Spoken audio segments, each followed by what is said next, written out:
สบายดีเด้อเบิด FC FC เนาะเบิดทุกคนเนาะบ่ว่าสิเป็น FC ฝั่งลาวฝั่งไทยแล้วก็ FC จากต่างประเทศเนาะ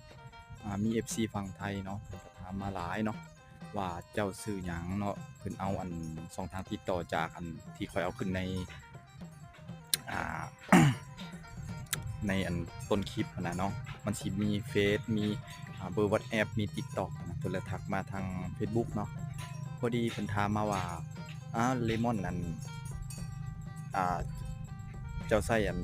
โทรศัพท์หยังวะยี่ห้อหยังถ่ายเจ้าใช้กล้องหยังคือมื้อนี้ก็สิมา